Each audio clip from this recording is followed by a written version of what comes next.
Last one decade में जिस प्रकार से नॉर्थ ईस्ट, अरुणाचल और India country as a whole जो अचीवमेंट जो किया है, वो इन द स्पोर्टिंग वर्ल्ड में इस तरह का अचीवमेंट पहले अपने देश में हम लोग ने इस तरह से अचीवमेंट कर नहीं पाया है।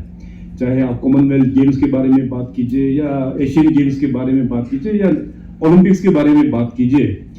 आप लोग आजकल तो डिजिटल का जमाना है, उस जमाने का हमारा देश का परफॉर्मेंस किस प्रकार से था और लास्ट 10 ईयर्स से जो परफॉर्मेंस है स्पोर्टिंग क्षेत्र में किस तरीका से हम लोग आगे बढ़ा पाया है, this is everything is on data, आप लोग चेक भी कर सकता है।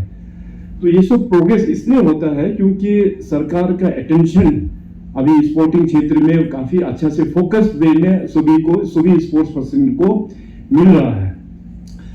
माननीय प्रधानमंत्री श्री नरेंद्र मोदी जी जब से इस देश का बागडोर संभाला एज प्रधानमंत्री सिंस 2014, तब से लेके अभी तक देखिए various initiatives government of India के वेरियस पॉलिसीज, वेरियस प्रोग्राम्स के अंतर्गत से लोगों को, अपने खास करके जो यंगर जनरेशन है, उनको स्पोर्ट एज एन करियर का दिशा दिखाते हुए अभी ये देश आगे बढ़ रहा है। पहले डीसीएम साहब ने ठीक ही बोला, उस जमाने में हम लोगों का पास नो हाउ भी नहीं था, उस जमाने में सरकार का उतना सपोर्ट नहीं रहा अपना स्पोर्ट्स पर्सन लोगों को। उसका कारण से अपना अरुणाचल प्रदेश बोलिए या नॉर्थ ईस्ट बोलिए या पूरे देश थोड़ा सा हम लोग काफी स्पोर्टिंग क्षेत्र में काफी हम लोग पीछे रह गया है। मगर अभी गवर्नमेंट का वेरियस प्रोग्राम्स के मुताबिक अभी ये देश अभी स्पोर्टिंग के क्षेत्र में आगे बढ़ रहा है। खास करके जो 2019 में ऑनरेबल पीएम साहब ने जो फिट इंडिया मूवमेंट का लॉन्च किया है और साथ साथ खेलो इंडिया का जो लॉन्चिंग हुआ है, उससे हमारा यंगर जनरेशन को बहुत प्रोत्साहन मिला है, काफी मोटिवेटेड हुआ है। उस क्षेत्र में अभी हर एक रीजन्स में हो या स्टेट्स में हो, स्पोर्ट्स में एक बहुत एक कंड्यूसिव एटमॉस्फेयर बनके तय हुआ है। If you talk about our state specific, तो लास्ट 10 इयर्स में जो हम लोग ने मेडल हासिल किया है, आज का इस इवेंट में हम लोग ने रीजनल वाइज जो अचीवर्स है उन लोगों को फेलिसिटेट किया है। इसके बाद नेशनल में, इंटरनेशनल लेवल के जो अचीवर्स है उन लोगों को यहाँ पे ऑनर किया हुआ है। सो लास्ट 1 ईयर का अगर डाटा देखें अरुणाचल प्रदेश में भी, so we have earn I think more than 1000 medals in various platforms. So many congratulations. Arunachal Pradesh is a very big state, population भले ही हम लोग यहाँ पे कम जरूर है, मगर तवांग से लेके लोंगडिंग तक काफी एक बड़ा एक राज्य है। तो वहाँ के सभी सेक्शन, सभी ट्राइब्स के युवाओं को स्पोर्टिंग क्षेत्र में मौका मिले, इसलिए हम लोग ने पिछले कुछ सालों से इन लाइन विद संगे लाडेन एकेडमी, वहाँ पे ईस्टर्न अरुणाचल में हम लोग ने मेयो में स्पोर्ट्स एकेडमी चांगलांग डिस्ट्रिक्ट में हम लोग ने शुरुआत कर दिया है।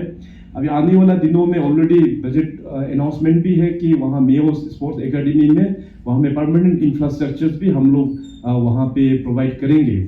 और साथ ही साथ संगे लाडेन स्पोर्ट्स एकेडमी में आप सभी को पता है कि खेलो इंडिया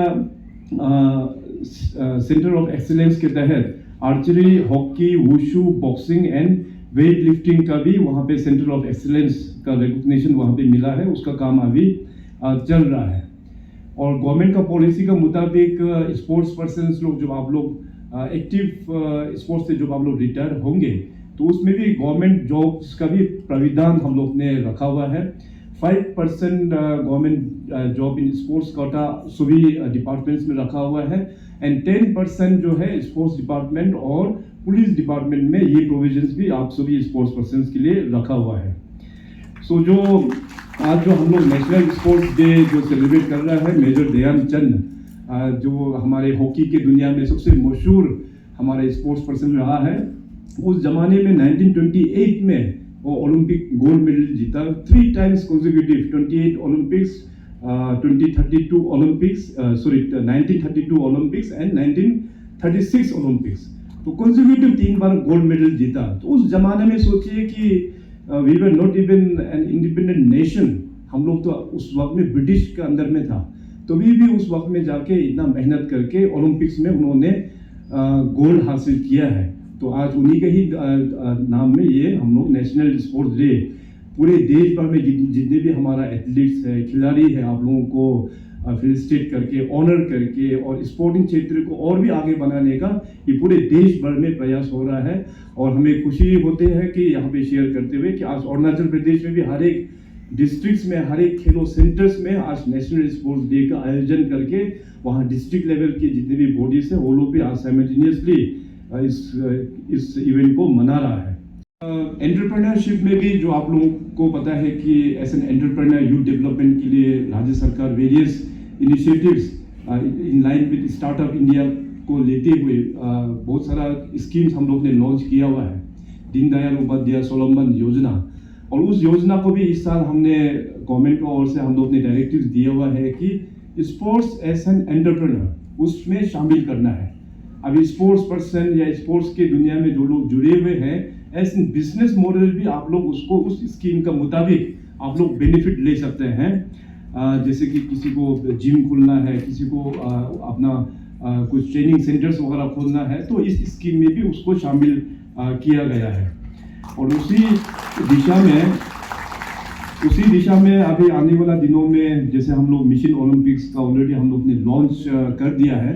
आप सभी को पता है कि हम लोग आने वाला जो ओलंपिक्स है 2029 और 2032 का भी हम लोग टारगेट कर रहा है। आने वाला दिनों में जैसे मैंने कहा है कि Olympic association, SAA and department of sports आप लोग और भी अच्छा से आप लोगों को डिस्कशन करके किस प्रकार से हम लोग कौन सा इवेंट को हम लोग और भी स्पॉन्सर करना है, जैसे अपने स्टेट का बाहर में रीजनल, नेशनल एंड इंटरनेशनल। इसमें एक ऑब्जर्वेशन भी हम रखना चाहेंगे कि हम लोगों को कभी कभी कोऑर्डिनेशन अच्छा नहीं होने का कारण से ऐसे खिलाड़ी बहुत लोग हैं अरुणाचल में कि अनरिकॉग्नाइज इवेंट्स में भी जाके पार्टिसिपेट करके आता है। तो ये एक बड़ा एक कंफ्यूजन है। आई थिंक मे बी शायद एज एन स्पोर्ट्स पर्सन उन लोग शायद ज़्यादा रिसर्च नहीं करता होगा। ईमेल में इन्विटेशन आ जाता है, उसको देख के एक्साइटेड होके वो लोग कभी नेशनल लेवल में भी जाके उन लोग अपने हिसाब से सोचते हैं कि ये एक नेशनल इवेंट है। वेयरएस जब हम लोग इन्वेस्टिगेट करके जो पता चलता है कि ये रिकॉग्नाइज इवेंट नहीं है। इस प्रकार के इंटरनेशनल लेवल्स में भी ऐसे बहुत सारा इवेंट्स जो अनरिकॉग्नाइज इवेंट्स ऑर्गेनाइज होता है, उसमें भी जाके अपने बच्चे लोग जाके रिप्रेजेंट करके आता है। Now that is where we should be very careful. सबसे इम्पोर्टेंट रोल जितने भी जो एसोसिएशंस है, फेडरेशंस है, ये आप लोगों का जिम्मेदारी है, क्योंकि जितने भी जो स्टेट्स का जो खिलाड़ी है आप लोगों के साथ में जुड़ा हुआ है अपना स्पोर्टिंग जो क्षेत्र में। तो कंसर्न दैट अपना फेडरेशन, स्पोर्ट्स फेडरेशन एसोसिएशन, आप लोगों को वेरीफाई करना है कि ये अपने जो इन्विटेशन जो आया है ये रिकॉग्नाइज है कि नहीं है। और ऑनरेबल प्राइम मिनिस्टर साहब का जो विजन है कि देखिए हमारा खास करके नॉर्थ ईस्ट, जब PM साहब जब इस देश को एक विकसित भारत 2047 एक विकसित भारत बनाने का जो एक सपना, एक लक्ष्य, टारगेट हम सभी को दिया है, उसी प्रकार से अरुणाचल बाय 2047। सो 2047 जब हम लोग बात करते हैं तो केवल सिर्फ इंफ्रास्ट्रक्चर डेवलपमेंट होने से वो विकसित नहीं होगा। हमारे विकसित तभी होगा जब हर एक क्षेत्र में हम लोग जब डेवलप होगा। हमारा अरुणाचल प्रदेश के जितने भी जो ट्राइब्स हैं उनका भी डेवलपमेंट होना चाहिए। अपना एज ओल्ड ट्रेडिशन, जो अपना भाषा हो गया, जो ट्रेडिशन हो गया, उसको भी हम लोगों को इंटैक्ट रखना है, तब तो जाके हम लोगों का डेवलपमेंट हासिल होगा। और साथ ही साथ हमारा स्पोर्ट्स पर्सन, उन लोगों को भी पैरेलली साथ साथ हम लोगों को डेवलप करना है, तब तो जाके एक विकसित अरुणाचल, एक विकसित भारत के रूप में हम लोग उभर के आएंगे।